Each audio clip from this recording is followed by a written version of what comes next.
Evening, folks. Thanks for coming in. Off to a good start. Second word, and I mess it up, don't I? Evening, folks. I don't even think that is a word. Folks. Well, you could say it's for socks. I got my socks on, basically. My thoots and my socks. But however, so we are here tonight. Sorry about last night. Our guest was unavoidably detained. Well, we were no by the police or anything. I don't mean they were arrested or anything like that, but they were elsewhere, But they are on Sunday. So tonight we have this lovely lady. There's Eileen. And sorry about last night, Eileen. I was a mailed you, the story. We Eileen's for Phantom Seekers Paranormal. So tonight we have got a brand new guest, another brand new guest. We've got Beth from Paranormal Presence. I found this young lady on TikTok. Not that I was stalking her or anything, I don't troll TikTok looking for victims, basically, but they popped up quite a few times, and I quite liked her stuff. It was all right. I thought, might as well get her on and have a chat, basically, So good evening, Beth. Thanks very much for coming in. Hi, thank you for having me. It's my pleasure. So as I said before we came on, there's Laura. She's one of ours. I don't have a list of questions for you or anything fancy like that because I can't write. And even when I do write, I can't read me and write. I write like a doctor. But, that kind of scribbly. So, you're for Presence Paranormal. Tell us a bit about yourself. So, I started with them, I think it was about end of March, beginning of April. Never investigated professionally for or any of that. Just was casually into the paranormal and watching the shows and laughing at Zach Bagans, as we all do. Well, that's a bit of given, isn't it? Yeah, it's always nice to you can shove on a Ghost Adventures and go, I can do better than this. You feel normal, don't you? You feel you watch people like that. It makes you feel good about yourself. Yeah, after I'd done the first investigation and I wasn't possessed, I felt like I won. So either you won or you weren't wanted. Oh, I'm fine with that. Yeah, so that's sorry, Beth. No, that's right. Eileen's from the east side of east side of Edinburgh, east side of Scotland, Edinburgh side, but we don't hold that against it. It's not her fault, basically, And she's always like, because I'm Glaswegian, and we have a tendency to talk quite fast the longer we talk. So every now and again, somebody has a wee dig at how I speak. So this lady here tonight is, I don't know, captions should come up, but I can't type that fast. You know what I mean? Just, I'll try and talk. I know what I'm saying. I know what I'm saying. Sorry, Beth, for interrupting you. Carry on. So before I done that, I was just casually into watching the shows. I've been paranormal for as long as I remember. It's one of those things that I can't really remember. There was a moment where I was like, yeah, this is what I'm into. It's just always been there. And so I was saying, I've been in the paranormal since I was kind of a teenager.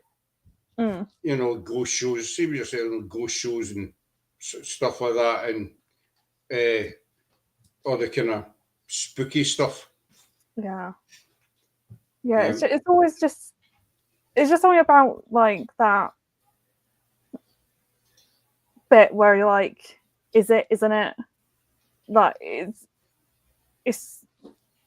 It's known but not known, and I think that's what intrigues me. There's something going on, but what it is, not entirely sure. But let's try and find out.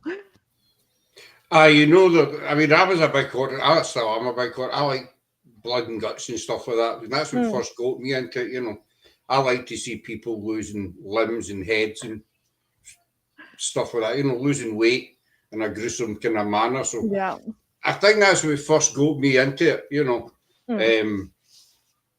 but then I started went to a spiritualist church and all that kind of stuff. But you see, so you only started a couple of months ago, basically. Yeah, so proper investigating only started a couple of months ago. So you're a newbie. I like saying that word, a newbie. Yeah, I'm a baby investigator, and sort of taken it with both hands and gone, why not? It's a search for answers we all enjoy. Yeah. But I mean, I was only kidding about the newbie thing. You know, you get these. There are folk out there that say, "Oh, well, I've been doing the paranormal for 10 years, you know, and you've only been doing it for 2 months, so I'm a much better investigator." To me, that's a load of bollocks. Yeah, and I think everyone is as good an investigator as they want to be. I think is if you want to improve yourself constantly, you're going to find ways, and you're going to research things, and you're going to look at new equipment, and you're going to naturally feed off other people's energy, see what they're doing, and if you like it, you may borrow it. Steal it. Yeah, just borrowing and saying, "Look at this amazing thing that I found." I'll give you it back at some point. But no, you know, there are different categories. Probably that's the right kind of word, but I think you get people who start looking into paranormal just to be curious, you know, but they're not really serious. They'll go out and do maybe a couple of investigators, then that's it. You know, they take it, that's it, I've done it. But then you get people who start off and they get hooked. Yeah, they catch the bug, and you just can't. Well, once you've caught it, you just can't get enough. You just want to, you know, once you get that, no big, massive piece of evidence or, you know, great, you know, every team's had some kind of great capture, you know, which is good, you know. We do get these balloons that milk it, but you know, normal teams will get a great capture, and it makes them want to get back out to get, you know, let's see what else we can get. You know, we'll go back there and see what happens. You know, so you've only been at it a couple of months. Once you get that person, it's the writing on here's coming up in blue. Well, on my screen, it's coming up in blue. I don't know. My PC was acting up. I panicked earlier on actually because I put the PC on and I didn't have a camera. Oh God, my camera wasn't working. This was about quarter to 9, and as I say, I'm no tech, so I was like, partner says she's over there, and I'm like, we don't have a camera. You know, I just panic. You know, you throw your hands up in the air and say we're all going to die. But, my God, and I thought, don't tell me I need to cancel the night. To cancel last night, but then luckily it sort of came on. Yeah. You know, it's but they kind of, so I've got blue writing on my screen. You won't be able to see it, but I can see it, and that kind of thing annoys me. So you're just relatively new to, well, you're not new to the paranormal actually when you think about it. No, just new to actually getting out there and get my hands dirty. Basically that's the perfect way getting your hands dirty. You know, you have been into the paranormal for a long time. So how did you feel with your first event? Is it just you that's in the team actually? I should maybe have asked you that before, shouldn't I? Is it just you? No, so in the team we have Alison, who is the team owner, and she is the one who sort of organises all the events along with our team leader Jamie. So they are the logistics behind it. And then we have a lovely group of other investigators that help run these public events. We do private events as well. So that's when we're more get together as like a team and go and investigate. But it's always fun doing the public ones because you meet people who are the full-on believers. Like they will probably believe every single thing that happens that in the investigation is paranormal. And then on the flip side, you've got someone who could probably see a ghost, get slapped by a ghost, and they still wouldn't believe it. Like you've got the whole spectrum in one group, and it's really nice to have that balance and go, yeah, what we're trying to do is we're trying to find evidence and obviously make sure everyone has a good time. But yeah, if we're never going to fake anything, that's not what we're into. We're not going to try and scare anyone. So yeah, we just try and have a laugh, and if we catch something, bonus. Aye, no, that's 100. Laura's saying, have a great show. Catch up with the rest tomorrow. No bother, Doc. Talk to you tomorrow, dear. Eileen's asking, where are you based, Beth? Yeah, I'm based down near Reading, South Coast. Oh, just about from the South Coast. Yeah. English. You know, Yeah, but about 40 minutes from London. Yeah. So yeah, it's London's great. What will you do? Your regular visit to London? yeah. We're planning on venturing into London for some investigations, but we just need to try and find whose car is ULEZ compliant because we don't really want to pay for that. Yeah. I saw changed them. Driving in London is all changed. I used to live there long time ago, and you know, it was easy enough. Well, it wasn't easy driving in London. You know, it never has been. You know, but there's so many rules and regulations now, and toll fees and all that. But you know, keep it alive. But what you were saying there, you know, it's you do your investigation and you have a bit of a laugh, which I think is really important. That's how we like to do ours as well. With a light-hearted approach. Yeah, I can't think of anything worse than going somewhere and being stuck for like however many hours it is that we're there, and everyone is so serious the whole time, and you can't have a laugh.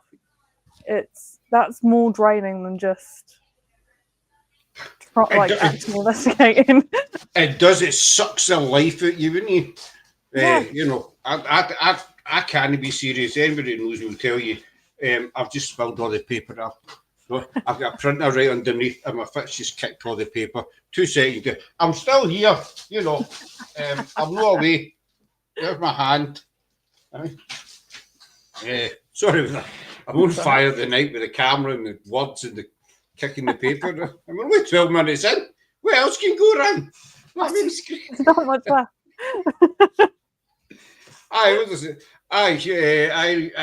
Eileen saying humour always. It does help. You need to be, you know, light-hearted. I know what you mean about, you know, these people are deadly serious and they stand there and they're, you know, they're all dressed in the kind of army gear and stuff like this, you know, the faces blacked out and that. And are you there? What is your name? Well, as an actual person, I wouldn't want to reply to that. So you would. If somebody come up to you in real life and says to you, "What's your name?" You think there was something wrong with them? Yeah, I'd be quickly walking the other way. You would. You'd be looking for somebody to help them or something like that. You know, help them on a bus or something like that. So and all the like laughter and stuff builds the energy in a place anyway, and we're always like, you can use our energy and get through and whatever. But if you're not actually giving any energy, like, it's pretty pointless saying that. Spirits get nothing to grab onto, basically. And, you know, pardon me, talk to spirit like you would. Exactly, you know, and let's face it, I mean, we've done quite a lot of investigations, you know, and we picked up spirits laughing and stuff. And I think spirits enjoy a laugh the same as the next person. Yeah, I can imagine it can get quite intense if they're constantly being... I thought you were going to say boring being a spirit. I mean, I'm sure they can get bored as well. See, that's a funny question because that brings into the sort of time aspect. I've asked this question many a time. I'm going to ask you actually since you're sitting there.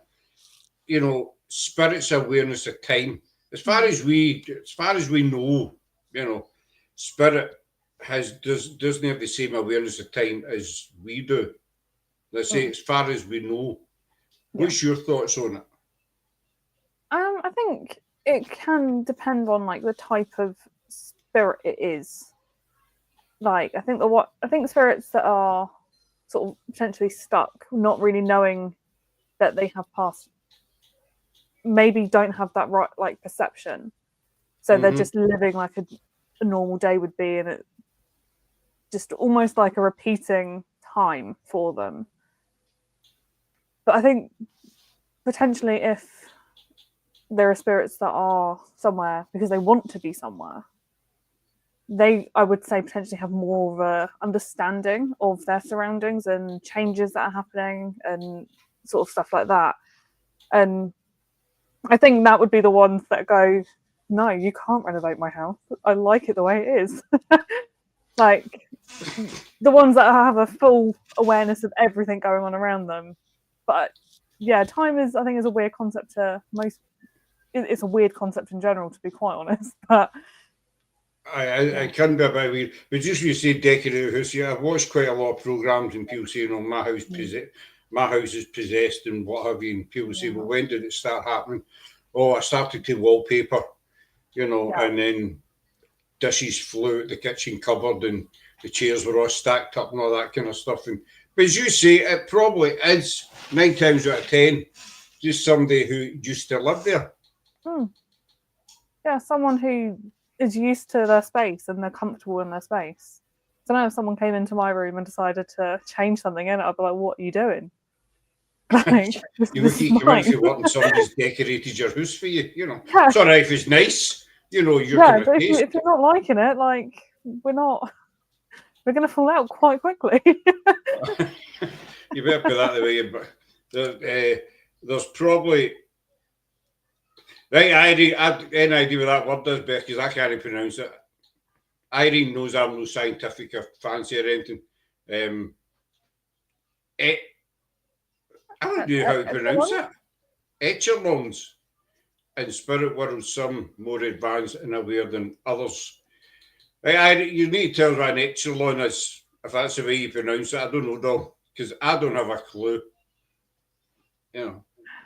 As you can tell, Eileen's more intelligent than like what I am,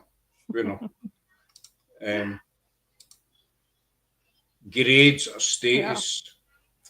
Yeah. Right, aye, got sort of higher beings kind of thing.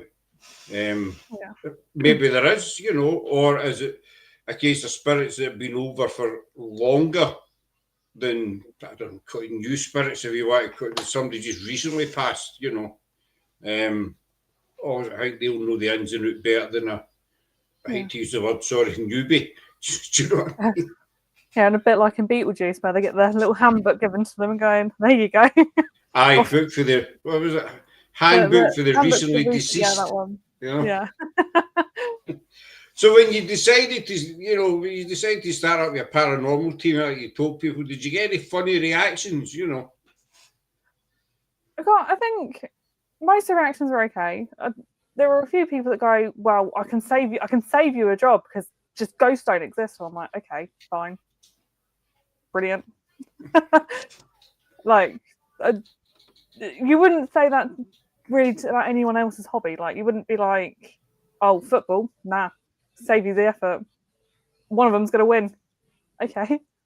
Like, aye.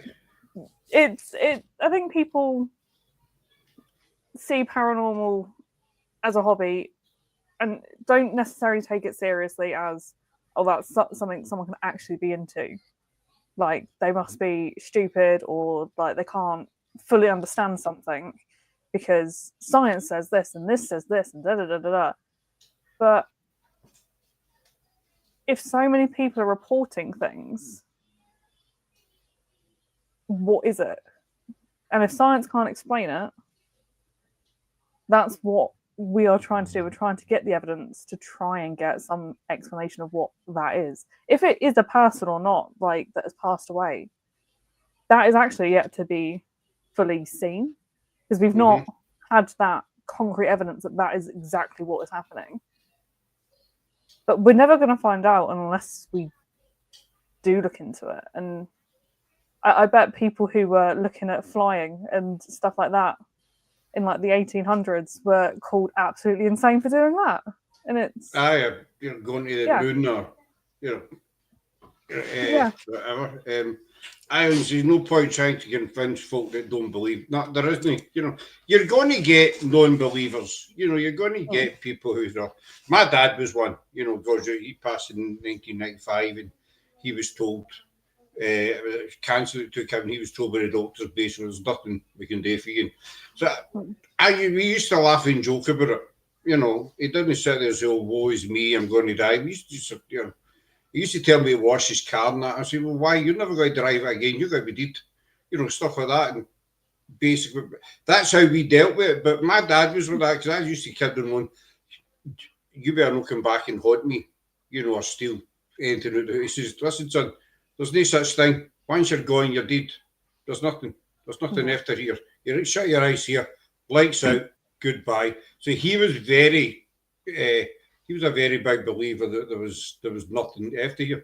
You're never going to convince people, but as you say there, Beth, I've said this on a few shows. There's too much evidence worldwide going down through the decades, you know, for folk to turn and say, right, there's definitely nothing there. Yeah, there's something going on. That, like, at the very least, like, they have to admit something is going on. My dad was a complete. I'm assuming that says non-believer. Eileen, check your typing there, doll, please. But he came through some 5 years after he passed and admitted he'd been wrong. You know, and Eileen made a good point earlier on about it's a personal experience. If something happens to you that is personal, that you can, that only you can relate to. Aye, that's a bit better, dear. This is a clean show, remember. Thank you. We knew what you meant, though. You know, have you had that kind of personal experience since you started doing your stuff? Or anytime? Well, I had quite some good evidence at Middleton Hall. We were doing the Esther's method. And it fortunately wasn't me with the headphones and the blindfold on, because I don't think I could handle that. But we were just asking questions, and the spirit that was coming through was a bit. I don't think he was the biggest fan of women, and he sort of like it came through that he was going to follow us home and all this stuff. I was like, no, you're not. You're staying here. You're not coming home with us. End of story. Next thing it comes like, oh, you're a bit pushy. Okay then. Like, it's that little like bit of humor that you're like, and because I'm like, obviously I know it's a spirit box. Like, I don't feel like that would be said on the radio. Like, it's one of those sentences that isn't gonna randomly come through because like some radio host is saying something really stupid, and it's just like, okay, I might have been being a bit pushy, but you're not coming home with me. No, exactly. But you get the. I mean, always we use the necrophonic a lot, you know, and we've had a lot of luck with it, you know. But I know, you know, that it can pick up phones, it can pick up, as you say, radio, it can pick up. But when you get something through that's directly connected to what you're saying or you're asking, you know, or a full sentence, or we get up here, we get a lot of accents. Use, pardon me, a tomato soup earlier on, and it's not agreed with me. I'm being honest. Sorry, folks, but just don't put it out there. Do you know what I mean? But we've had a lot of Scottish accents up here. I think we've had French, we've had Irish. I think we've had American as well at one point. So it's when you get accents through it as well. Now, these things aren't capable of throwing out accents. Yeah. Or full sentences, as far as we know. So it's when you get a full sentence in a Scottish accent, you think, right, well, where's that came from? Yeah, you have to. I do take a lot of it with a pinch of salt, because I'm like, yes, it could be this, it could be that. But when it is direct responses and relevant, and it sort of matches where you are, like the same with accents and stuff, like, how much of that do you need to say, okay, this is actually working? Aye, you know, when do you reach that point that you know people would admit, all right, well, maybe something there, but actually, to me, we're not trying to convince people, you know, as Eileen says as well, the you know, the life after death exists. We believe it does, obviously, you know, in some form or whatever. And we're out there not to ram it down people's throats. We're just out there to try and communicate with spirit because we enjoy what we do. Yeah. You know? And if I can get someone into paranormal by doing any of my like social media stuff or talking to them on an event, great. But also, if I don't get someone into the paranormal, that's fine. I'm just here trying to enjoy it myself. That's the perfect way to be, though. I always seen we get French quite often. Mary Queen of Scots French court was all around here. So there's, there's I always seen there, they've French French answers in French. But no, as you say, if you can get somebody into paranormal, fair enough. I've spoken to, no doubt you have as well, a few people where we live in, people, because we've got a 9-year-old daughter and she's right into it. She's right into the paranormal and she loves it. And so she'll tell her pals at school, oh, my mum and dad go out investigating and, looking for ghosts and stuff like that. And a couple of people have come up to me and say, so you do the paranormal? I say, aye. Oh, I'm right into that. But I've never known how to get into it. And, so it is surprising how many people out there are actually into it. Do you think it's maybe because of the stigma that goes with it? I think, like, obviously there is that stigma of, like, you're a bit weird if you're into paranormal and all that stuff. But I think it's also, before I saw, like, the advert, like, recruiting on Facebook, I didn't even know that was a thing. I didn't know you could just go and join a group. And I think with social media evolving, it's making it easier for people to just go, oh, well, this is the way this person's doing it. I can do that too. And it's sort of breaking down that barrier, because obviously, like, even sort of 10 years ago, all it was really was these big shows like Most Haunted, Ghost Adventures, and all of that. And they don't start off small. They start off with all of the equipment. And even if you look, like, if you do like a quick Google search of paranormal equipment, it's all so expensive. Right. Like, it makes me sad when I'm like, oh, I want a new bit of kit, and I go and have a look, and I'm like, oh, maybe I don't. And I think now, like, the apps are coming through as well. You've got that, instead of it being, I can watch people do this hobby, it's I can watch and then go do.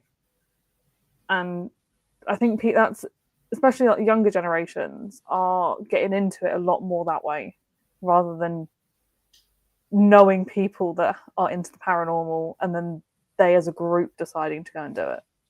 I think that's what was happening before. As long as you don't take yourself too seriously. I don't take myself seriously at all. Nobody else does either, but anyway, so, hey ho. Once folks start talking about paranormal, they can't shut up. I'm constantly questions in bank, hairdressers, even blooming Tesco. No, I do spooky. People are genuinely curious. We had a lady for TikTok. She was on the show last week, hypnotherapist, and I was saying about coming on the show, and then she says, "Oh, I'd love to come out investigating with you." And so she came out with us, I don't know, about a month ago or something. Yeah. My partner's there, so that's how I keep looking at her, because she keeps me right. Sometimes I forget dates and stuff, And she came out and she loved it. So we got another lady who's wanting, she's from Glasgow. She's wanting to come out. She says, I can't wait to come out with you and experience and what have you. But as you say, Beth, anybody can go, and be and try your hand at it. Yeah. All you need is a phone and a torch, basically. Yeah. And what I used to do before I started proper investigating, I used to go around National Trust properties. Love going around them. Love it all. And I would have like GhostTube or whatever open on my phone. So words would come through as I'm walking around. I'm not asking any questions.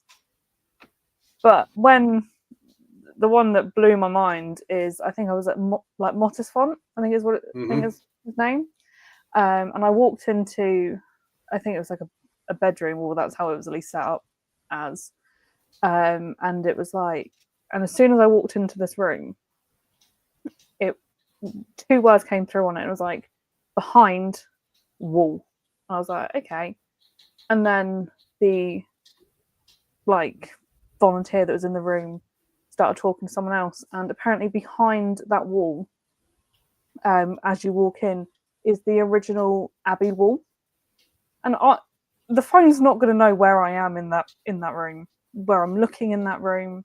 And it was just sort of, it was just that sort of just clicked. I was like, okay, this is something that I'm sort of doing on my own, and getting that little bit of evidence for myself, and it was never to share it or anything. It was just nice Saturday out. Aye, was that kind of personal thing that happened to you? You know. Yeah, it was like, it was just one of those things where I was like, I'm gonna go around these places. They're old. They probably have spirits, something lingering. So I'm just gonna put some headphones on and listen and see if anything comes through. And you'd be amazed at how many of just doing that and just walking around and not even asking questions, that things do come through to you. Because I think, I know we all go ghost hunting at night, but things obviously still happen in the day. And I think in the day it's almost more likely to happen if you just vaguely look like you're interested in it, because they realise that you're not there to harass them into something. You're just opening up a communication. If they want to talk, they can talk. If they don't, fine. I told you, just what you're saying about night time and daytime. I was talking to somebody last week on the show about that, and I mean, we investigate at night. You know, I think because there's less chance of noise contamination. You know, traffic and everyday life, and it adds that tiny wee bit of atmosphere. No, you're trying to make a Hollywood movie or anything like that, but it just adds a wee bit of atmosphere. But we've done investigations during the day as well, and we've been quite lucky that way with activities. So, you know, you do get night and daytime. I prefer the night time because I like the dark and stuff like that, you know, the spookiness, whatever. But it's when you go out and you get that something happens to you and nobody else around you, it's happened to you, then you start to think, right, well, wait a minute. I know you can tell other people and yourself, you're talking crap, you know, but you know yourself, no, that happened to me. I heard that, or I felt it, whatever. Yeah. And you think, you know, I mean, I did quite an instance of mine was we've got a place we do Loudon Kirk. We've done it many, many times. And I did a walk around at Halloween one year, and it was pitch black. I was there myself. This is the place in the middle of nowhere, and I was standing at a family plot, and I felt two sharp tugs on my left sleeve. There was nobody there physically, but I know I felt the two tugs, you know. And I did it as a live. I did say something, she's pulled my sleeve. Now, whether folk believe me, you know, 50-50, who knows? But I know that I felt them. Yeah. And I think as long as you know what you've experienced in that moment, amazing if there is actual evidence, like video evidence or an EVP or whatever of it. But as long as you know what you've experienced and you know you've sort of gone through every rational explanation in your head, that's all that you need to keep going, I think. Is if you go through every possible way to debunk it, you know, I mean, like say the sleep pulling, some folks might say you caught it in a branch, possible, but there wasn't any branches around me. Yeah, it'd be a ghost branch as well, so. We investigate for ourselves, doesn't matter what others think. It does, that's spot on, as you said as well, Beth. You know, we go and we do what we love. If other people want to join in, great. You know, come along, you know, see what it's like, whatever. You might like it, you might not. If you don't want to, you know, get involved in, you know, fair enough. You'll get these teams, but, you know, no doubt you've encountered them on TV or whatever. So we're going to prove the existence of life after death. You're going to prove 100% that there are spirits in, F off, basically. But it's not interesting. I just want to go and talk to some spirits. If the spirits want to talk to us, then fine. And that experience you had, it might be that, whoever was there took a wee liking to you, knew that you were quite open. Because at the end of the day, it's down to spirit what you get. Yeah, and I think as long as you go into these things with an open mind and ready to experience whatever is potentially coming away, like, you can't really go wrong. Because even if you go in and then nothing happens all night, you still sort of accept that as like, okay, it's just not, tonight wasn't the night. But then you'll have an investigation where it just doesn't stop. There is always something happening, and you're like, oh my god, I need to take a breath. Like, you need a wee fag breaker. What I was I need to take 10 minutes or whatever. But no, you're totally right. You will. We've seen this many times. You get nights where the spirits want to play ball. We've had them as well. You've went to places, and as soon as you walk in, you just get that feeling that there's nobody about. Yeah. It's just kind of totally flat. We did that once at Alloway Kirk. We walked in the gates and it was just totally flat. But we gave it a go anyway. I think we lasted 10, 15 minutes. And we thought, right, nothing's happening. We'd already been out to investigate at another location. So, right, nothing's happening. So we're just going to head up the road. We still had a good night. Yeah, and as long as you end up having a good night, that is all that matters at the end of the day. Yeah, you still, you're out with your team, with people you like, whatever, and you're having a wee bit of banter and all the rest of it, and you're doing your hobby basically, and you say, right, all right, didn't get anything the night, but we'll go back next week or whenever, and as you say, the next week you might get back and it's bang, bang, bang, bang, bang. Yeah, and I think like the more you go back to a place, the more the spirits like get comfortable with you. Like, they recognize that, especially if you're actually respectful to them for the first time, but they recognize that you are just there trying to have a chat. Like, you're not trying to offend or anything. You're just like, I want to know about you. Try to send them into the light or anything like that, No. You're just there to sit down, have a wee bit of a chat, as you say, spend time with friends, talk to you. That's always good. You have a wee bit of, we've investigated with Irene before. She was at Loudon Cut, was a couple of months back now, and we've met up in Edinburgh. It's good to meet up with people and just, do your thinking. So when you first started investigating, you say you obviously watch the ghost shows, as we all have, because they're all true. Yeah, all of them. All of them are all true. After your first investigation, when you came home, did you kind of sit and say, what was your kind of thoughts on it?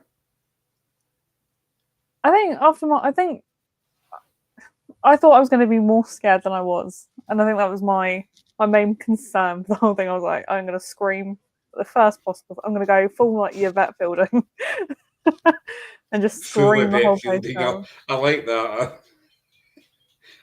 Yeah, but when we were actually getting responses on the equipment, and I didn't completely freak out. I was like, okay, this isn't actually as scary as they all make it out to be. Like, I think obviously you potentially will get times that are a little bit worrying or scary, but that's like anything in life. You're going to get those. So when I come home, I was like, no, bed straight away. And like it was in the morning when I sort of woke up and I was like, I actually did that. Like, that was a thing I have gone and done. And I felt it was one of those things where like I'm so proud of myself. Like I went and like done what I wanted to do, and like something that I've always been interested in. I've taken that sort of step forward, and I'm probably skipped a step because I went full on hosting instead of doing an investigation and then hosting. Just going straight in the deep end, and why not? as you say, skeptic, is there really a right or wrong way to do it? You know, I've had this debate with people before. People say, you know, you're investigating the wrong way. You know, there isn't a wrong way. There isn't a right way. There's no instruction manual on this. You know, big guys sat down and wrote a book. You know, and there's nothing. I know there is books on how to investigate, but I think they're a load of bollocks, basically. You know. Yeah, there's so many books, and if you tried to follow them all, you probably wouldn't be able to do anything because they probably all contradict themselves in one way or another. Aye, and it's by so-called experts, you know, as Billy Connolly describes them as beige people. They're all beige, you know. I've never been scared, intrigued, but never frightened. I'm the same. Nothing, you know. Everyone knows nothing. I would say I'd be a big macho Buddha here, but nothing kind of freaks me out. You know, I'll go down the darkest tunnel and all the rest of it. But what you said there about, you know, full of it fielding, that always puzzles me. You know, when you watch teams and they go out investigating and they hear a noise or something and they run for the car. They run the other way, yeah. You know, and where are you going? You know, that's like catching a fish and throwing it because, oh, Jesus, and throwing it back in. Yeah. Jamie, our team leader, did have an experience that I probably would have gone full with that. I think he was in Fort Woodley. I could be wrong with this, but him and another investigator had a window thrown at them, like it came out of the frame at them, and there was no reason for it. So yeah, they quickly walked away from that one. And I think it's when it gets to that point, I think is when I would be, okay, this is going over a boundary. See, I think that's might sound stupid to some people. I don't know, no disrespect to your team, what have you. But I think if that happened to me, I would say to the spirit, do it again. Throw it again. Obviously, you're watching, you know, in case it does happen. But some of that, hands out. I would say, you know, if you want me to go, then do that for me again, please. You know, and then if it happens again, you know, you're definitely no wanted. I mean, I've been pushed, stuff like that. You know, my sleeve is tugged and says I've been pushed, and that's really about it. And we've been doing this for 5 years now, so it's a bit boring. But for me, I mean, we've had a lot of good investigations, but I've had personal experience about my daughter that I lost years and years ago. We chat messages and stuff like that, but the pushing and all the rest of it, that's really. We did investigate with a team called Spig at a location, and we had an encounter with a door that kept. So it was on a latch, but for some reason it came off the latch, and it was, you know, it was one of these big heavy old sort of fashion doors, and it was swinging. So we put it back in the latch. And we said, "Can you do that again?" And it happened 3 times on the live. And we tried to debunk it. You know, we looked at the latch and all the rest. And one of the guys, he'd worked in the building for about 20 years. He says, that has never, he was there every day. He says, that has never, ever happened. And it's never happened since we've been there to this day. So, you know, things like that, you think, wow. You know, do it again sort of thing, you know. So when you came back that night, you know, that night you weren't deflated or anything or disappointed because it wasn't like Ghost Adventures or anything?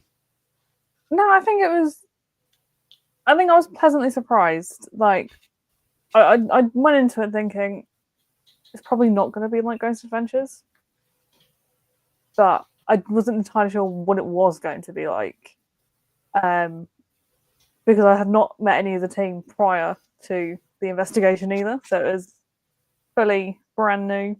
So you were getting met them on location, and but they were lovely. The place it wasn't like overly active, but we got like a few bits and pieces, and I feel like it was a nice like ease into it, and I was like, okay, this is something that I feel like I can actually do, rather than it being.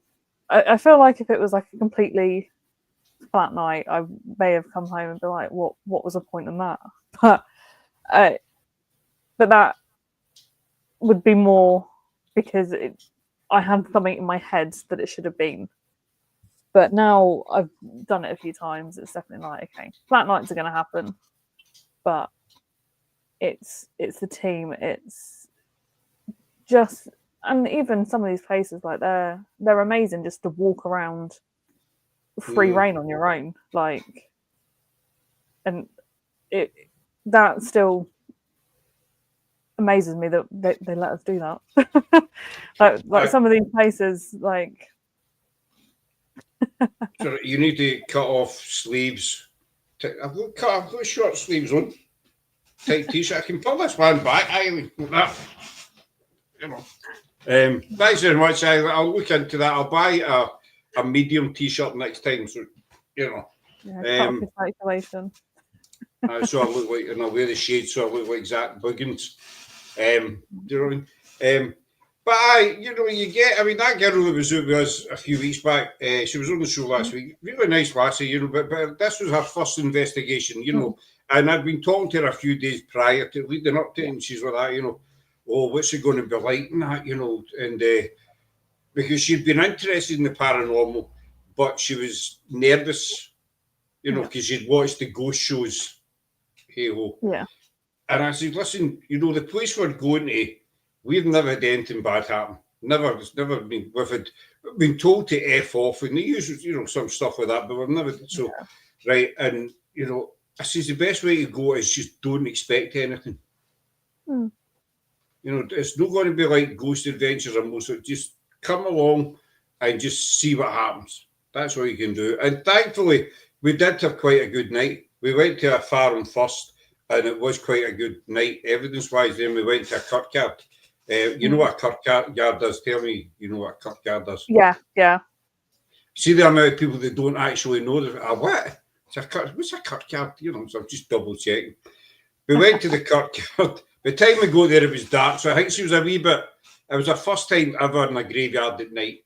So I think she was a wee bit apprehensive, but we spoke to her after it, and it turns out that, bless her, that was on a Saturday, and that following week she had a total disaster of a week. Oh, no. And she was saying to me, maybe, I brought something home. I says, look, no, it's just bad timing, basically. I don't know what's happened to you the following week, but it's nothing to do with spirits or anything like that. So she was on last week, and she said, I cannot wait. I really want to come back out with you, because she's got the kind of bug. First thing I say to you, it's not like the telly. Exactly, it's nothing like that. So, she was apprehensive, but she loved it. And I think you just need to get that. People just need to get that TV image out their head. Yeah. And realise, I think they should make a program that shows the true side of the paranormal. Yeah, and I think, unfortunately, I don't think that show would get as many viewers because it's not as exciting as they make it out to be. But I think there are a couple of shows that I'd say do it better than others. Like, I think Help My House is Haunted show gives you that more holistic approach to it almost, where they're like, okay, we're going to go in, we're going to fill the space, we're going to try and see what's going on here, we're going to do the research into the history of the place, which half of them don't even attempt to do. Which I've watched that Help. We've actually got a girl coming on next month. The stars for that show, she's coming on next month. I've watched that. But no, I know what you mean. They don't take the time. Some people just go in gung ho, and they make up their own stories. Have you found that? Yeah, you can tell when it's made up, because you'll then go, oh, that's quite interesting, and you'll go and have a look, and then they're the only people to have ever experienced that, and you're like, okay. The buildings probably stood for maybe 500 years, and they went in and thingy. You know, it's happened once to, you know, to them. There's a team of that up here that you're really getting on my nerves, you know. Phil Wyman shows are good, realistic, and show all the warts and all. Are you haunted on Pluto? Yeah, you see stuff like that. It's genuine people that you know they've been around, you know, and they've made their name, you know. But I mean, Zach Boggins and all the rest of it, they just I think they just love the fame and you know. I felt that's right. He used to take the Notes Island, didn't he? He used to write everything down, if I'm right, Phil, on Most Haunted. I know they're just out doing their own kind of genuine sort of thing. But what you were saying about you walk around these places, I remember because I was a Most Haunted fan, I will admit. Yeah. Back in the day. I did, but I think a lot of people believed it because it was one of the very first shows out. Yeah, and I think it was one of those where it was paving the way for everything else. Like it was like the first proper like ghost investigation show, like especially for us over in the UK. It was UK based. Like we got to see everything that was ours, rather than like with a lot of the American shows, they are just very American. Nothing else exists in the world. You're like, okay. And then they might do the odd trip over here, and then they'll be like, oh yeah, this thing just outside of London, and it'll be like Cornwall. And you're like, okay, so we're nowhere near London.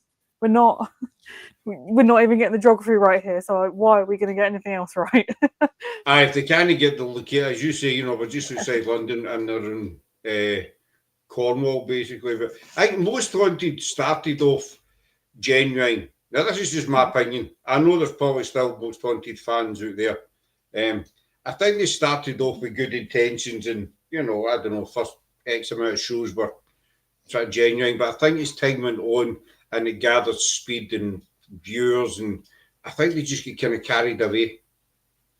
Yeah, and I think, and I listen to Yvette's podcast now, and the way she talks about like those first seasons, like she was genuinely like, I want to do paranormal investigation. This is what I want to do. I want to show everyone what this is like. And I think you had the issue with Derek Cora, which probably didn't help the situation for the paranormal, because it was such a big show. And then to have someone who we should be trusting to not lie to everyone was doing that exact thing. And then you're like, okay, so if he's doing it, what makes me sure that no one else is doing this? Mm-hmm. And then that's like when it sort of started going a bit wrong again for the people who were into paranormal, because most of us who aren't on the TV don't want to fake things. We can't be bothered to fake things. No, like, you don't get anything out of it.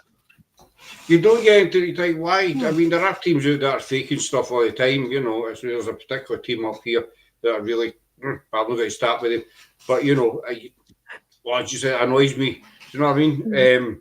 But I'll come back to your comments every second, Eileen. But see, Derek, I used to believe all. You know, Most Haunted, Derek Acora got. You know, I know he's passed now. God rest him. But when I started watching them back, you know, people started doubting them. So I started watching them because I bought the DVDs. Mind them, the round things. I bought them. I had the DVD player, Blu-ray player as well, back in the day. Seems such a long time ago now, but then they were on the rage with DVDs and Blu-rays. But I started watching them back, and I remember one particular, they were in the Edinburgh Vaults. You know, and they always says that Derek went to these locations blind. You know, he didn't know where he was going. And he would just feels right, go for a walk about, and he might have used to do his walk rounds and stuff like that. And there was one instant they were in the vaults and he's walking down this corridor and he stops and he looks inside. There's a hole in the wall and he looks inside. He said, I'm drawn to this gap here, and he looks in And the next shot is it shows you him looking in. There's a camera inside the hole in the wall. I didn't click on it for when I first watched it. I think a lot of people did, but then watching it back, you think, well, wait a minute. He doesn't know where he's going. They don't know where he's going. So how did they know he put a camera in that hole? Yeah. You know, and it was wee things about that started adding up and adding. And then there was I know just what Eileen was saying about Carol and Stu. In real time, they were okay, not like they were on telly. Carol got caught out a couple of times at his drive, and it's on YouTube, the fake knife thing. You know, he get caught throwing the knife on the bed and then finding it, and then you've probably seen it, him standing at the top of the stairs and he gets pulled up the stairs. Yeah. You know, and you know that to me that just destroyed it. And then there was the one with Kieran O'Keefe when they made up the fake name for Derek. Keith Kafer or something they made up with. Yeah. There's an anagram Yeah. of Derek Faker. So he changed the letters about and he planted the seed. And Derek get possessed by this imaginary guy later on. And it just destroyed the whole thing, you know. And I think it destroyed a lot of people's opinion of the paranormal. What do you think? You know, it made us all look like idiots. Yeah. And like, even if there was anything that he done that wasn't faked, you then doubt everything. It's like one of those where you're like, well, why should we believe him anymore? Like, he's proven to us that he will lie and do this, and how easy it is to do it. So we can't trust him, but then can we trust anyone else? And then it's that doubt that you have in your head where you're like, which bit of this is real, which of it isn't real?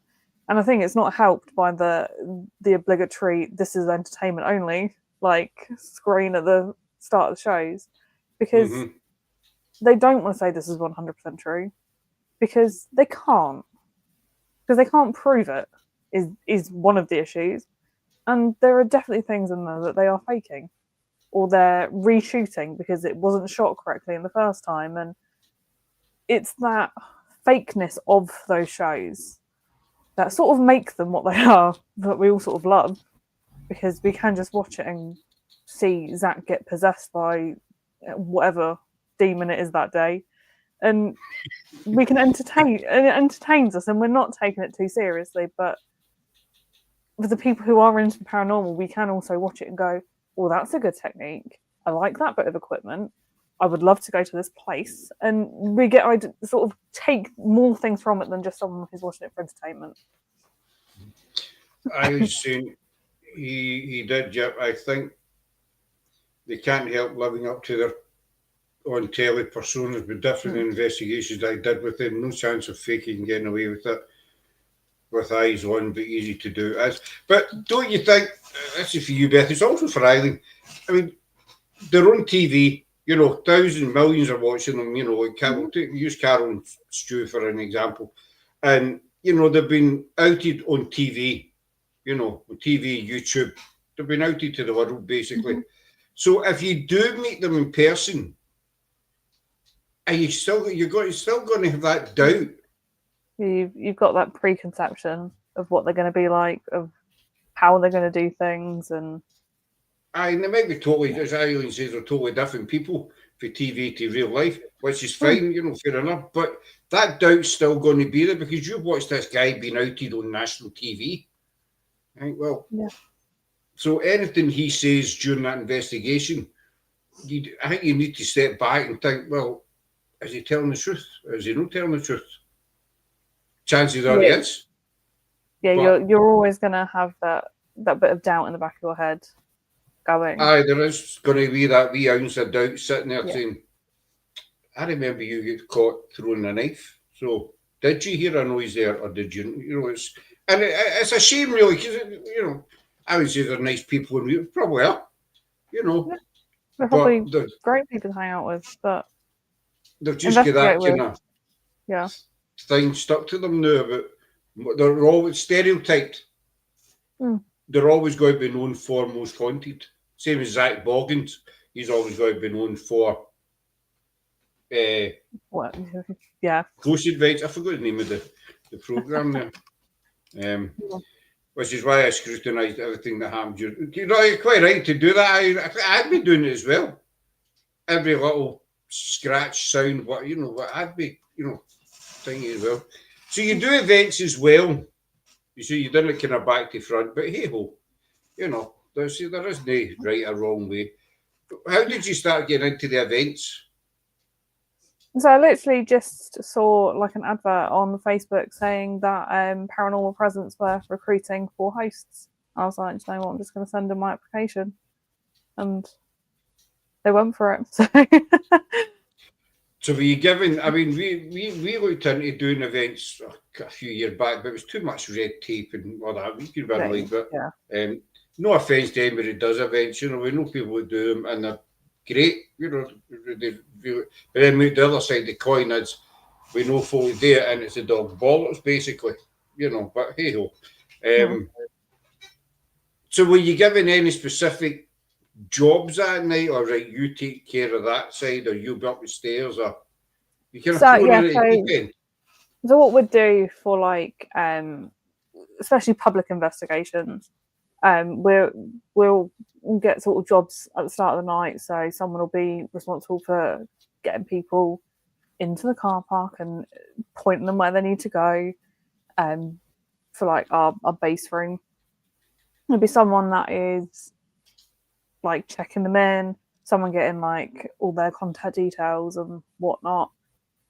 And then you have a few people just floating around, talking, trying to see who's done what, like if people have investigated before, and just sort of getting a feel for people. Mm-hmm. And obviously we've got to do you can't be drunk, you can't be doing drugs. like if you do any of this, like we will ask you to leave. Like the boring sort of terms and conditions stuff. And then depending on how many people are there and how big the place is, we're split into about 2 or 3 groups. And we'll have so each group will have, we try and aim for about 2 hosts per group.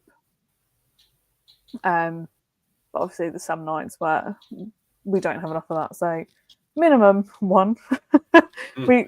But we also have other paranormal teams that come in, and once we get to know them, they can come on like public events and they can go off sort of on their own without a host and just do their own thing, as long as they stick to like the vigil timings, because we're all having to share the space. Mm-hmm. And then we will just go into our little spaces, try and break the ice with groups that don't know each other, because sometimes we get like a big friend group that come in.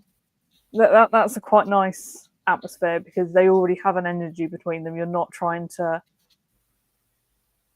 get them to come out of their shells almost. Whereas if you've got sort of 3 couples or 3 pairs that are there, they don't really want to talk to everyone else. You're like, come on, we need to get out of your shell, talk to everyone, build the energy. And the more energy we have, the more likely we are to get something. And I think at the start of the night they don't get that, but then when the energy does start building and they do start getting things, they go, oh, okay, maybe they weren't making that one up. Yeah, so and then we do that through each of our vigil areas, and then at the end of the night we say to them, you've seen the building now, is there anywhere you want to go for the last sort of hour and a half, do it sort of free time investigation? No real rules. They can stay for the hour and a half, they can go home if they want. It's completely up to them. So that's a good thing. That's what I'd like to, I've watched Eileen does events of invitation, I know them, and trust is important. And big public events are very different to small teams investigations as well. Oh, well, I remember, sorry, Beth, we're going to be in Edinburgh on Wednesday, Eileen. I'll drop you a wee mail if you're free, because that's Eileen's territory kind of thing. we're going to be in Edinburgh on Wednesday, but I'll drop you a wee mail, dog. Just popped up my head. Sorry, Beth. You get that? You ever get that? I thought just dropped in. You're like, right, I need to say it. You need to do it now, otherwise. Otherwise I'll totally forget all about it. I mean, the events, you know, I've watched some teams do events, and one team, I'm not going to name them, but one team in particular, they did it on, I think it was Facebook, they did it on, but they did it in this room, maybe 20, 30 people, and the team were doing, you know, they were showing them all the gadgets, but then the team were doing the investigation, and everybody was just standing around watching. I thought, you know, I'm not, you know, I don't have a clue about events, but I thought that's not how I would do it. We get invited to an event a couple of years back in the Vaults in Edinburgh, and to be honest with you, it was a total shambles. You know, we turned up, we went into the Vaults, and we didn't know, we knew there was another team coming, but we were all just taken into this one room, and everybody just standing there looking at each other, and we didn't know who was a team and who was a guest. And then the team that were hosting it, they buggered off in a room, and we were all left and standing in this room thinking, right, looking at each other. but we just go for a wander. So that's what we ended up going for, doing our investigations in different rooms. But there were the members of the public, they were just walking up and down. And they a lot of them ended up leaving early. We left about 2 or 3 hours early. I think we were meant to leave there about 4. We left about 1 or something. But you know what?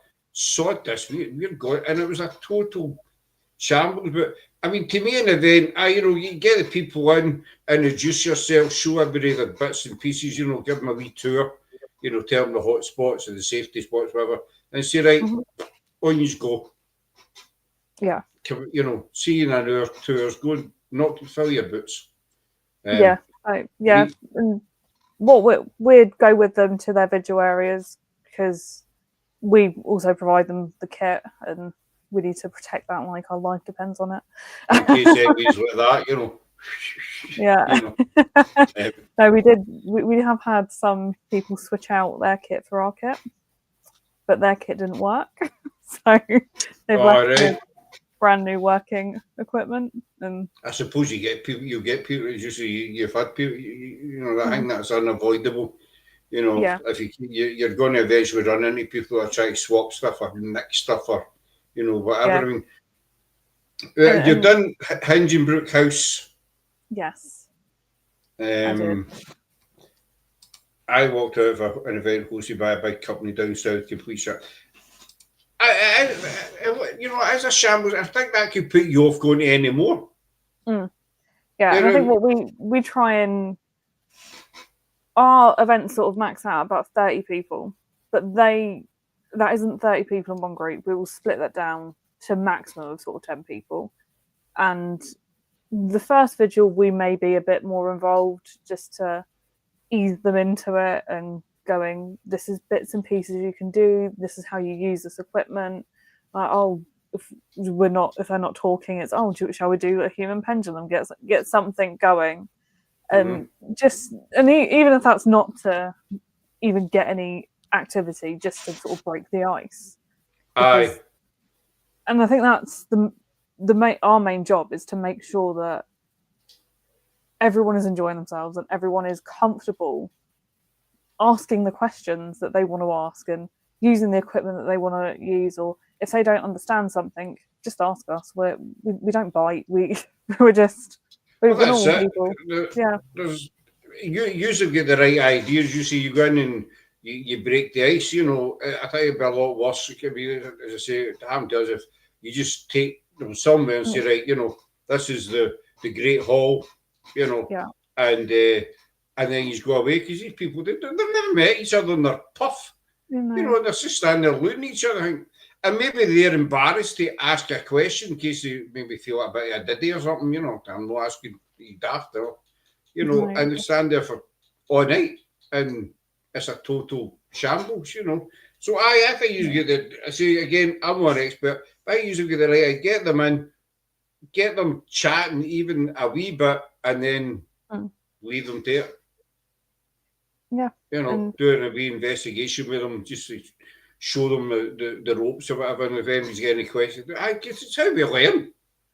You know, and I think you can gauge with the group that you're with how much involvement that they want you to do.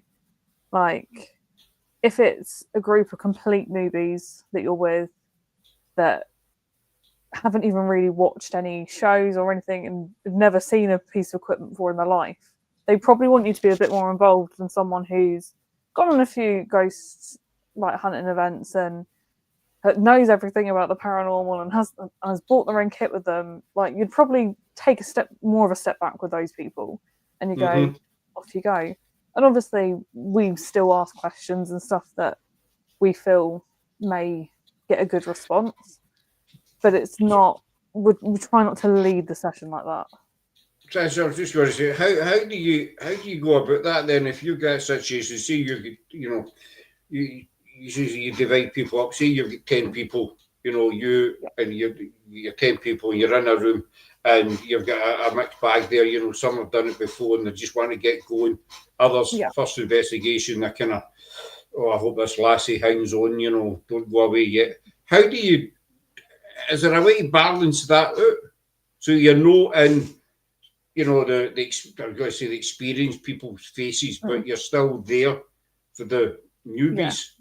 So I think what sort of tends to happen is the more experienced people, we'd try and get it started just to try and get something moving. And the more experienced people then tend to be the first people to ask the questions and carry on that movement, whereas the newbies will sort of almost be looking for reassurance a little bit. So that's when we can sort of drop back and go stand with them and then they can ask us questions without being like open, like in the open, like, I don't know how to do this, what do I do? And it can just be more of a, can you help me with this?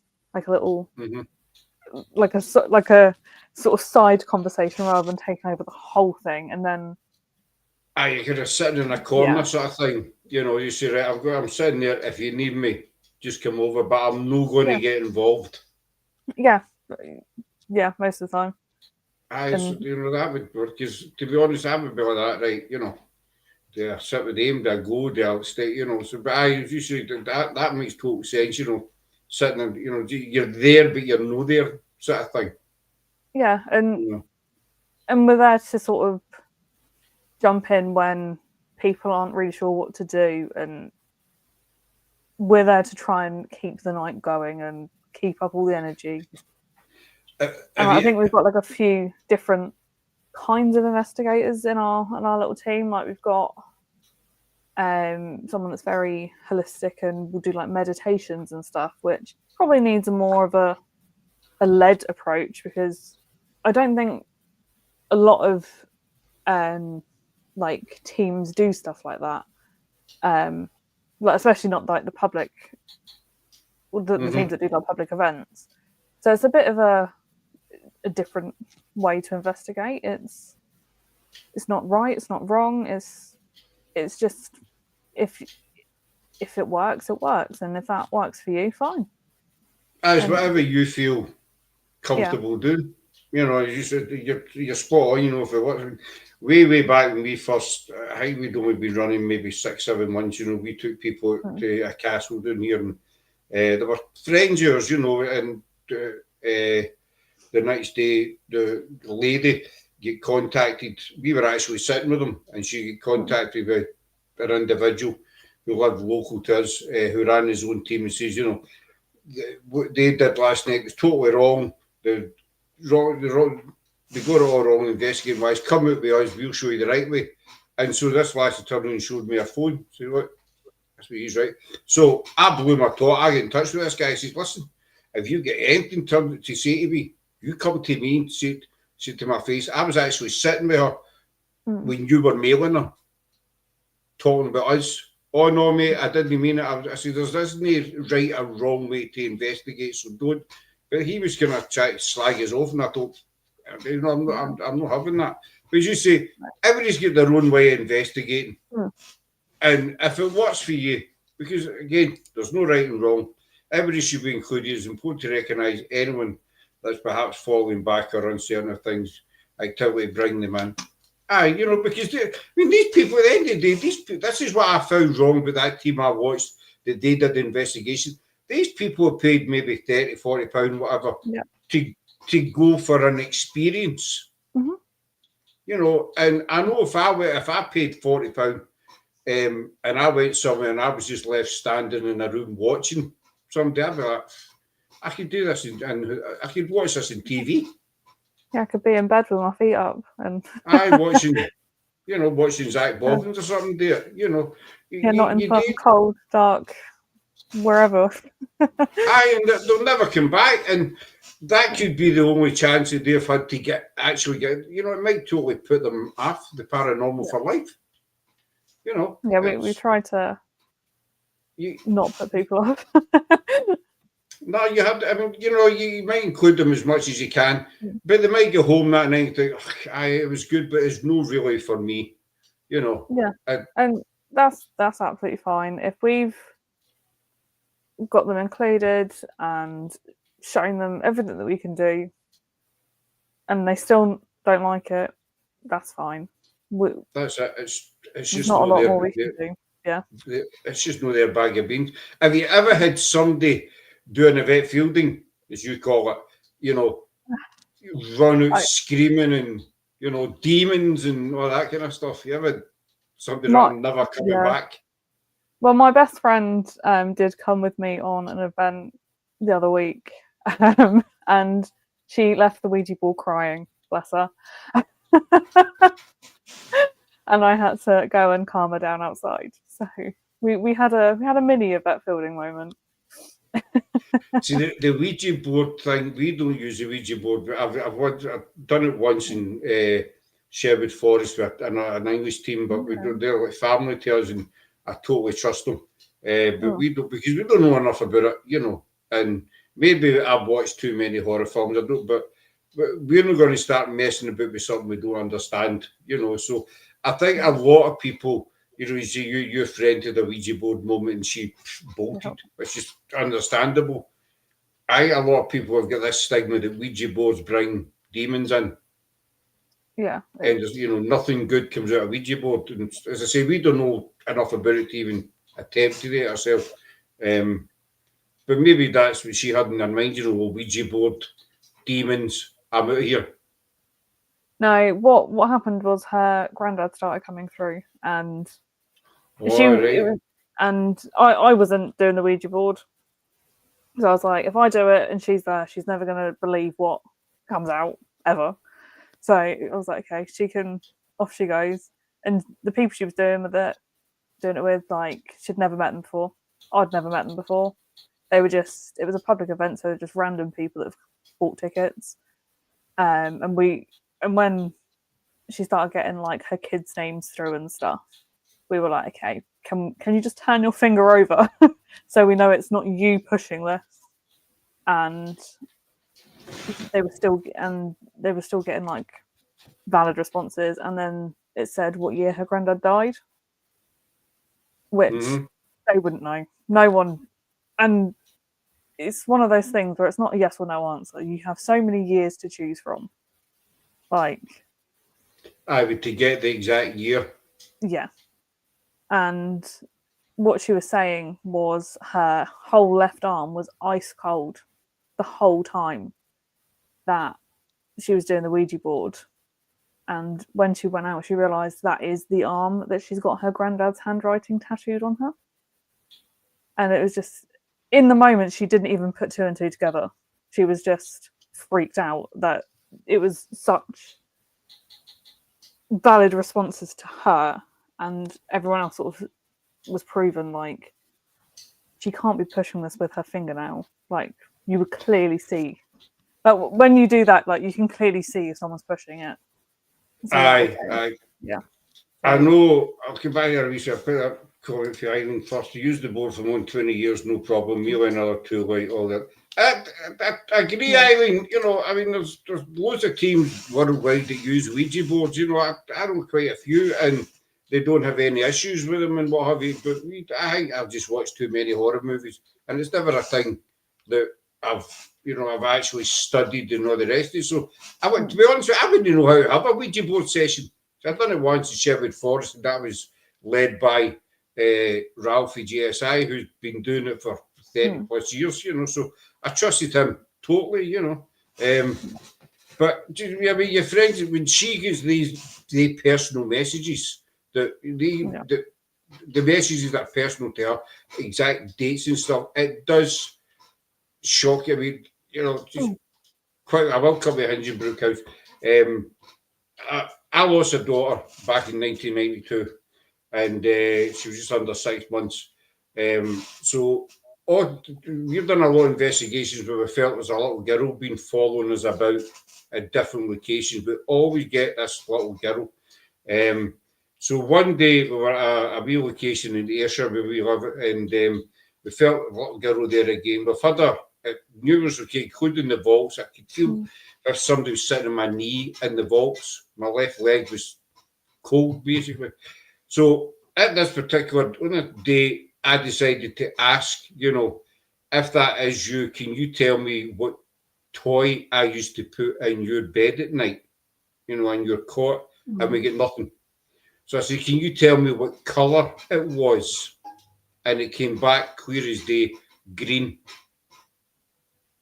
So I asked again, I don't know, a few minutes later, whatever it was, can you tell me what colour it was? It says green. And my daughter had a wee, Rexy from Toy Story, dinosaur. She had a wee one of them, and I put it in her cot every night, and Rexy's green. And it was, and I mean, go back to the sleeve hugging, the sleeve tugging, not hugging. Yeah. We did that. One of the times we did that location with Rosie and Rosie Cardaways as well. And I said, can you tell me who was it pulled on my sleeve? That time I was here, and it came back in an EVP. It was me, Daddy. Oh. So it's when you get, and nothing sort of shocks me or scares me, but I know how your friend felt. Yeah. And that your kind of speech was when I go to the green word, I had to take a step back to say, I need sit down, because it just kind of slams you. Yeah. Yeah, and what she was saying, if that was a murderer that came through the Ouija board, she would have been happier. Like, because it's what she was expecting. But it was something that one she wasn't expecting, and it sort of hits closer. You're like, okay, this isn't just some random people. This is actually to do with me now. Like it brings it home a little bit. It does bring it home, because you're sitting there and you're thinking, right, this isn't, as you say, random people, this isn't just some spirit wandering about. This is somebody that is personal to me, that I spent, part of my life with and what have you, and that knows me and I know them, and they've came back. You want them to come back, your mums, dads, whatever, you want the person to come back and say hello. I've had that a few times in Glasgow, but when it actually does happen, you don't really know how to react to it. It's like, if you go, I don't know if you've ever been to Spiritualist Church. I haven't, no. Went to see a media. I usually go to Spiritualist churches in Glasgow quite a bit, and they were fine, genuine people. And you were sitting there in the audience, or the group, whatever you want to call it, and you were wanting to get picked, but you weren't wanting to get picked. Yeah. Yeah. We did like go to there was a woman that goes round the area that's from a spiritualist church, and was like psychic nights and stuff around here, and it was the funniest thing for us, but probably not for the guy. But she was doing her thing, and she doesn't really ask for any information up front. So the venue asks for it for insurance or whatever, but like they don't say, can we give this to her? So it's all GDPR compliant and all this nonsense that they have to do and whatever. So she doesn't know if she's going to be. Yeah, so she's not being able to like search people up or whatever. So you've got that in the back of your head, like, okay, this is going to be like a blind reading. And she was talking to this couple about I think it was their grandmother or something, and again, very specific things. But then in the middle of this, she turned around to this quite built guy, very manly, masculine, and she turned around to him and was like, "You've just got out of prison. Your dad's angry at you," and then just carried on going back. And this guy went white as a sheet. It was one of those things where you're like, out of everyone in this room, he didn't look like a convict. Like he didn't have that sort of air to him. He looked quite like well presented and not someone who has just come out of prison. And for her to pick him out and say those words clearly shook him. And it was the fact that she just then carried on, because I think she must have got something through that was like, this is really annoying me now, I need to say this, and then carry on. But yeah, stuff like that. If the gentleman's dad was in her ear, tell him. Yeah. Like that one right there. But that's when you know the person you're going to see is you're genuine. Yeah. I mean, there's yourself, Beth. There's hundreds of people say I'm a medium, blah blah blah. Don't know, but it's when so it does put that doubt in your mind. But it's when you go and see somebody and they hit you with something personal. It happened to me. I went to one. It was a new church I'd went to, and that I was saying that was not professional. I'm not sure what she means. I'd never been in this place. It was a Thursday night. I'd never been in this place in my life, and it started at 7 o'clock. I was in the houses after 6 thing. Well, I'll go, no go. Right, I'll go. So I went myself. Nobody knew me. Walked in.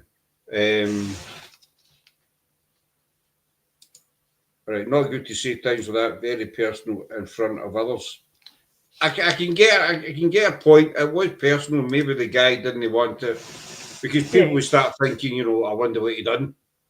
Yeah, I think she did sort of start the night off saying, "This may get like a little bit personal.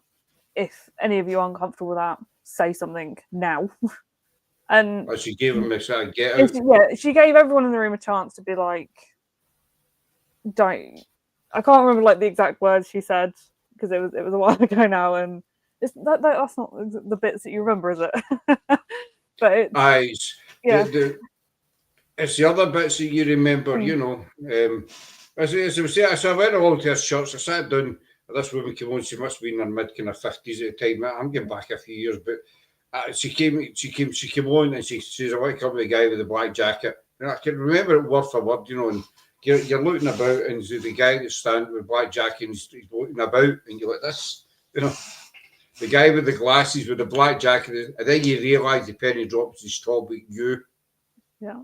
You think, oh crap, that's me. And right away, this woman says, "You've got a daughter in the spirit world called Donna, and she's been sitting on your knee since she came in."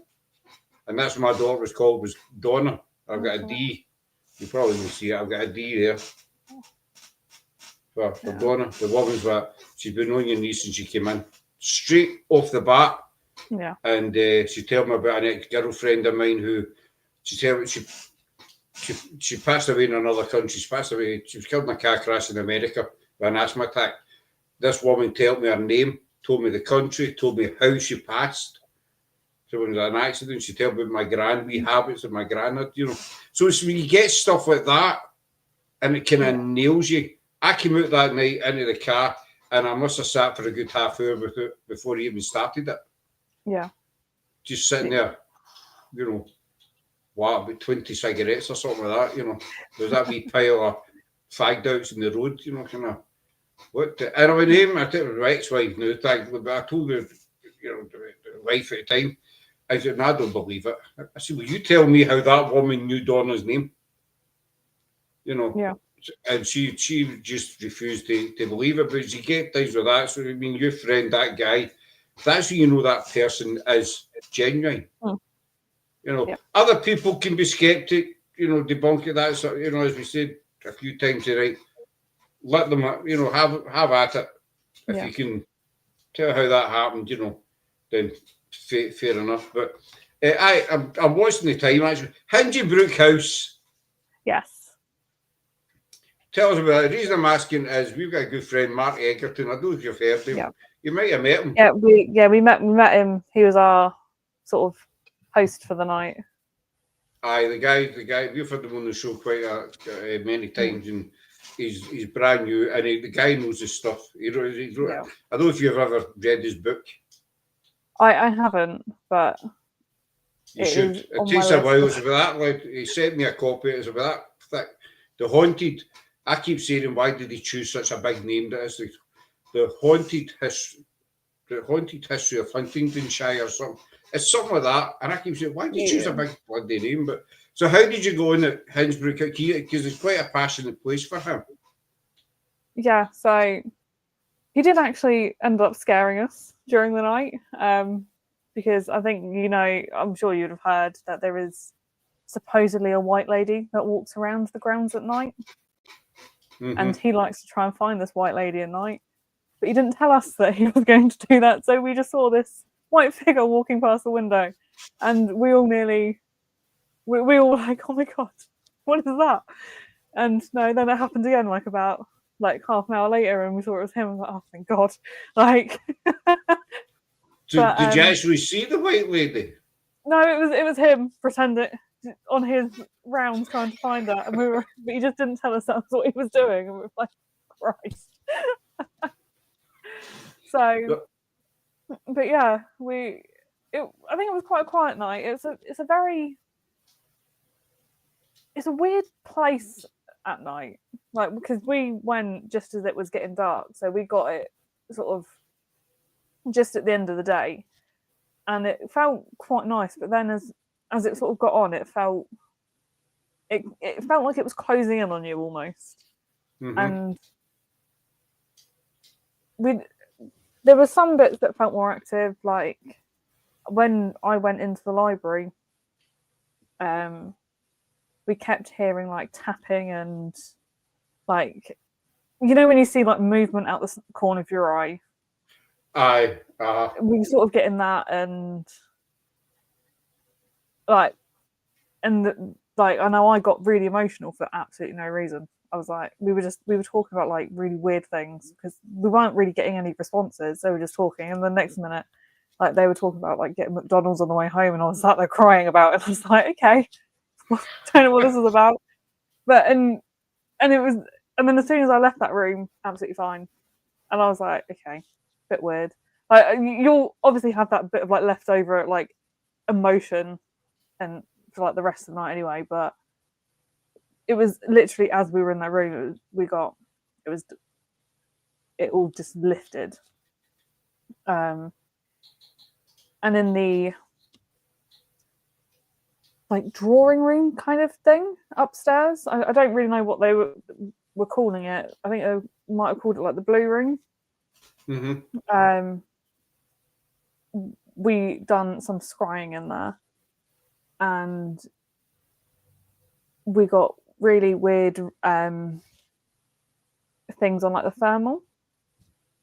So you had the thermal on the person scrying, and they could sort of see their face changing, and they were feeling weird and stuff.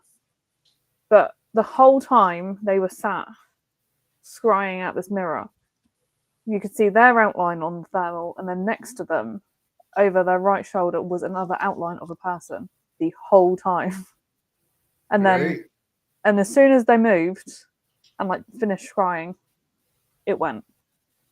And you were like, and it's again little things like that where you're like, oh, and I sat there with a thermal on it the whole time. I was like, so this has to be a reflection or something. But you're constantly trying to compute, to work out. Yeah, and especially because it didn't move the whole time. You're like, this has to be something that I'm actually picking up in the room.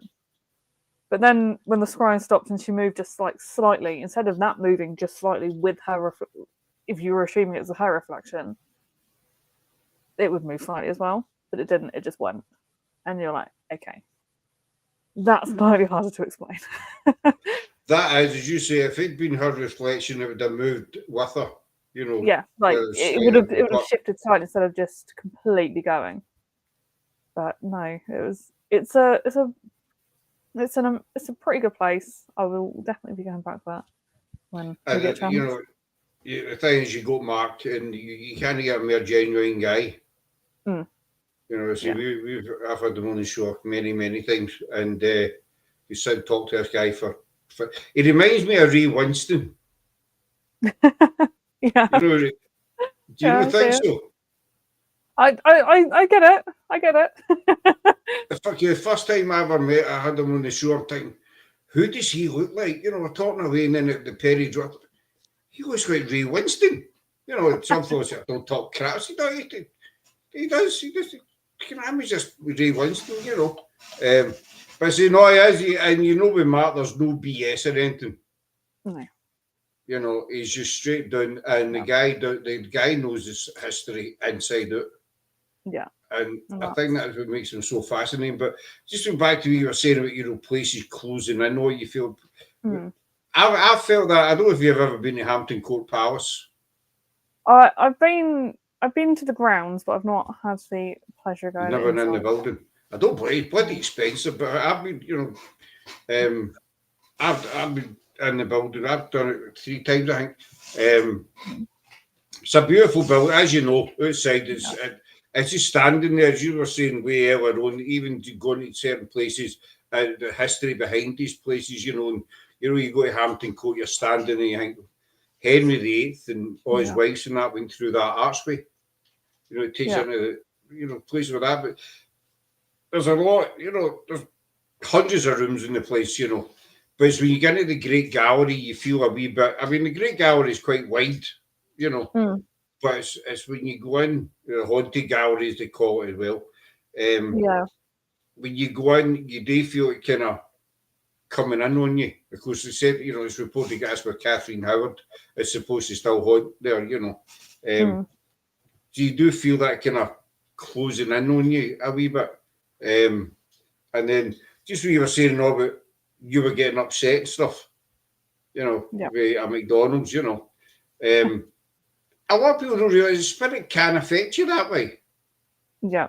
And you know, I've had people say, can spirit kill you and stuff like that. I said, well, not to my knowledge, no, you know. I've never heard anybody murdered by a spirit, basically. But they can sort of have an influence on you if they're strong enough and they want to. Yeah. You know, they can, I mean,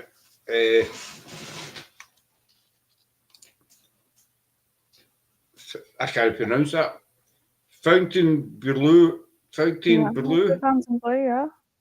Fontaine was like alive with spirit and atmosphere. See, Greyfriars is like that. You know, the Kirkyard. It's as soon as you walk in. She's been there many times as well.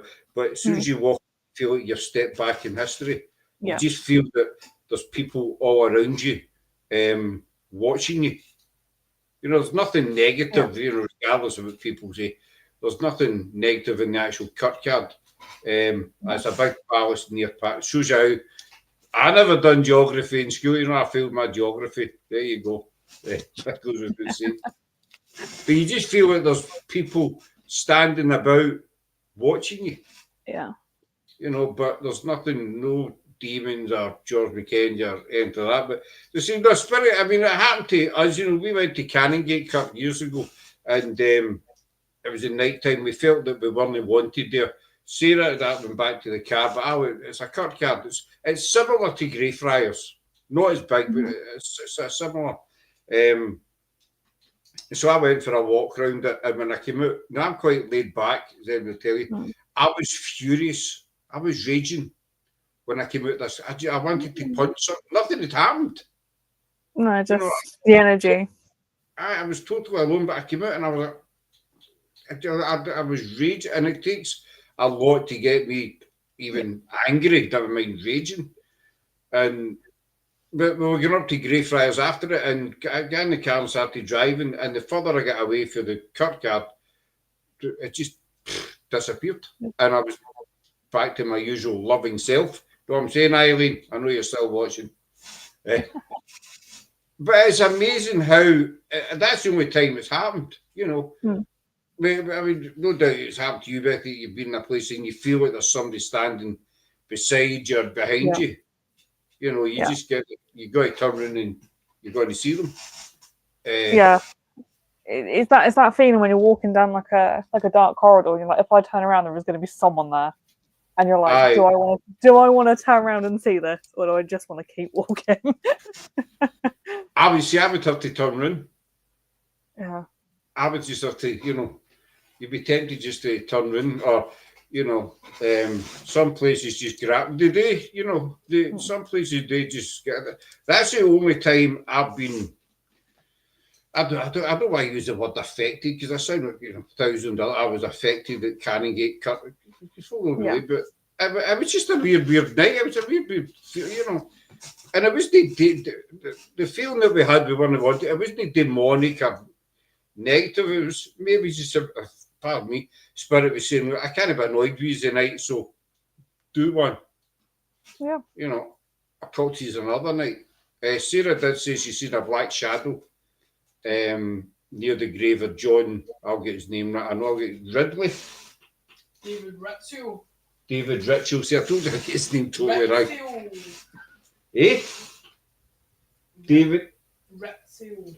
David Ritchell, who was the secretary to Mary Queen of Scots. Yeah.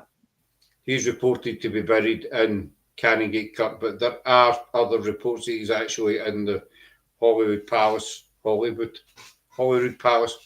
the road. But, you know, she says she's seen a shadow, you know, in that kind of area.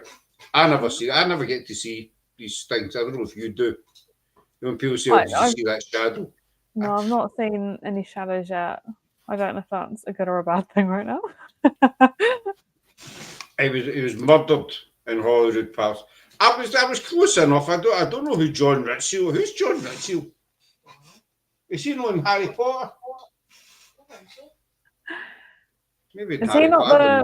Is he not the one that she got killed because he wasn't a great like king off the top of my head? Or like I'll tell you, Sarah's a big Mary Queen of Scots fan, so's Eileen. Why did they get murdered? Because there was reports that he was having an affair with Mary. And there was other stuff going on and off. I can't remember off the top of my head. I'd need to check, but I'm sure. He meant to be having an affair with Mary and other bits and bobs. Yeah. I know she got one of, or allegedly got one of her husbands knocked off. Mary Queen of Scots' personal assistant. She was a fascinating lady. I was telling this story last. I don't know if you have you ever seen the film? Which one? The Mary Queen, the sort of 3 hour long one. No, I don't think I have. I need to, but. Well, Sarah covered Mary Queen of Scots quite a bit on posting the page and lives and what have you. So the film came out, it's about 3-4 years ago now or something. And we'd been waiting on it coming out. And so we went, you know, and we went for something to eat first. We went to a China buffet place first. You know, big mistake, you know, because you just eat, don't you? And then you get to the cinema and you buy also, even though you're stuffed for your dinner, you still buy crap, you know. But we fell asleep. About the popcorn. Oh no, I hate the popcorn. It's the salty popcorn. No, Butterkist. That's the top popcorn for me. Darnley was the first husband that went in dodgy circumstances. I was in an explosion at a fire. Something like that. It's been a while since we've covered up, to be fair. It has been, but I'm sure he died in a fire, which is kind of suspicious. But I said we went to see the film and we fell asleep. And there was a couple next to us that woke us up when the film had finished. But film's done, mate. You know, what? So we missed the film. We could watch it in telly. We missed the film in the cinema. We waited weeks and weeks for it coming out. Well, I've got to see it. That's what happens. You eat too much prior to watching the movie. Don't go watch it in an empty stomach. Go to the buffet after the movie, not before it. You know what I mean? But life tip. Aye, oh, it's deadly. Don't do it. Don't do it. But no, it's, I mean, a lot of people have different opinions. Some folk hate it, some folk love it. Same as Braveheart. You know, I love Braveheart, but people say it's crap. Other people say it's brilliant. It's no 100% accurate. No doubt Mary Queen of Scots isn't 100% bang because it can't be. You know. No, unless it's an actual documentary, take it with a pinch of salt. They're going to have some creative license in there, and unless they're saying this is 100% factual, just let it go.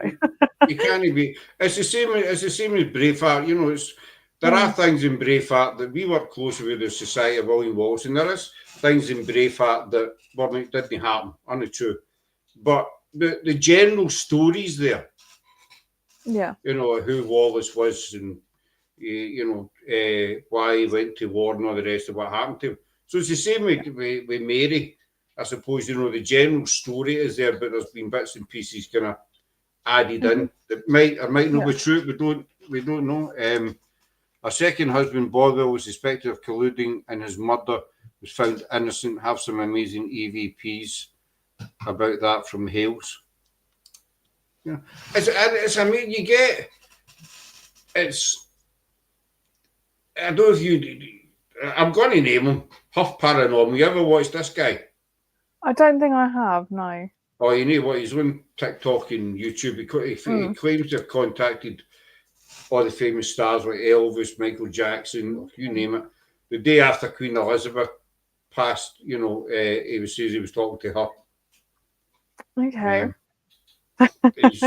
He's been called out more times in bingo numbers. That's, you know, but you know, he always gets the famous. He doesn't get wee Joe the baker who used to work, you know, in the village. No, you know, of course not. He always gets the big major, and they all come to him. You know, Elvis Jackson. He had no one. I was because I'm a major Elvis fan. So when he was, I've got Elvis here, and then Lisa Marie passed a couple of years back. Lo and behold, the following he had Lisa and Elvis together. The Queen as well. Eh? You had the Queen as well. I said Queen Elizabeth. I think it was a day or 2 days after she passed. She was there with. Who was her man's name? Philip, Prince Philip. Two of them would go together, and they were chatting to her. You know. But they never ever see. They never get, you know, George the baker or, you know, Fred the butcher. It's always somebody mega big. You know what I mean? But I'm going to wind it up there because I know I told you an hour and 50. That's an hour and 3/4 we've been on. But I want to bring you back on, Dog. That's fine with me. If that's all right, because I think I get loads more to talk about. See, time just passes. Do you know what I mean? It's just you don't realise it when you're yakking away.